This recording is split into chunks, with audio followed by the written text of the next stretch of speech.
For the last few years, museums across Wales have benefited from the Saving Treasures Telling Stories project.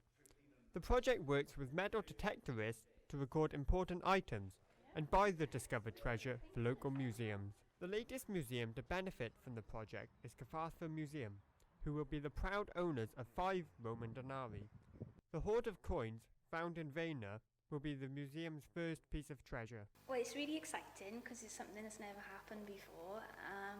Obviously, we're quite a small museum, so we'd never be able to, have the funding to do this ourselves. So it's really special for us, especially because they were found in the local area by, local metal detectorists. So, we'll definitely put them on display because, it's such an interesting find.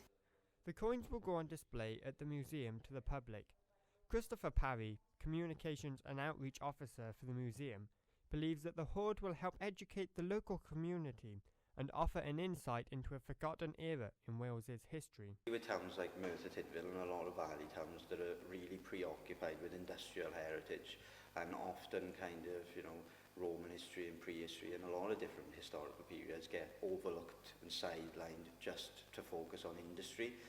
But obviously there was a community in Merthyr stretching back to when the Romans were coming into Britain and coming into Wales, and there's Pendarren Fort locally, and there's a Roman road running through the borough going up to Brecon, and so there's an incredible amount of Roman heritage and other heritage that is not well interpreted, nowhere near as well interpreted and as well known as the industrial period. So things like the coins just give us, like I say, it gives a physical presence to a history that is literally all but forgotten and sidelined in places like Merthyr.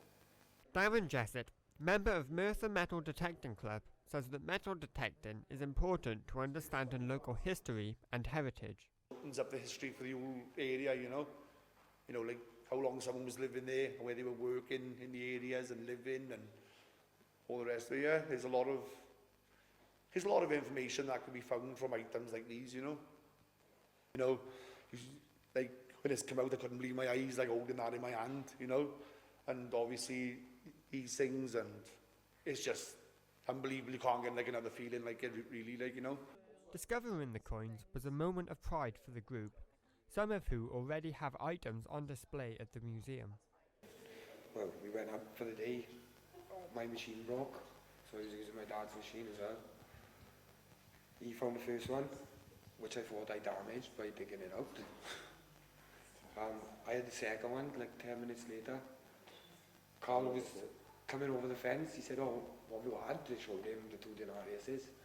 Within seconds of putting his machine down, his machine went off, he had one. Happy days. I've been detecting myself 3 years, and it's an achievement for me, because I've only ever had like a 50-metre swimming badge growing up, and that was it. Never had no trophies, nothing like so. Never had my name anywhere. I've learned more history now than through doing metal detecting than I ever did in school.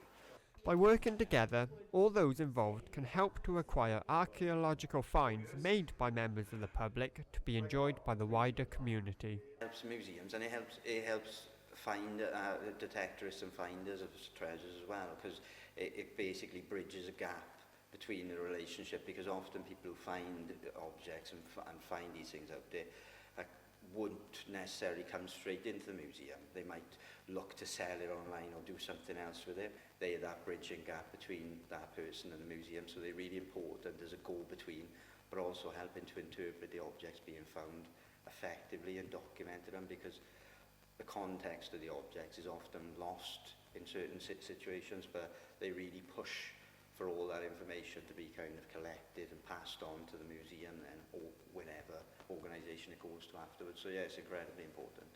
A good working practice is also important to the club. Farmer exactly what come up with ground is, it takes it a long way, because it shows trust for one, and word of mouth goes a long way, especially between farmers, because one farm to the next farm.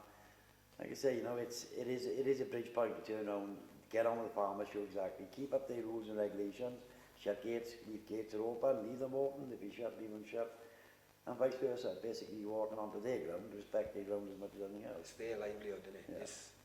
We've only got to respect them, because without them, none of us will be finding anything. The Saving Treasures Telling Stories project is funded by the National Lottery's Heritage Fund and hopes to support many more museums and communities until it ends at the end of 2019.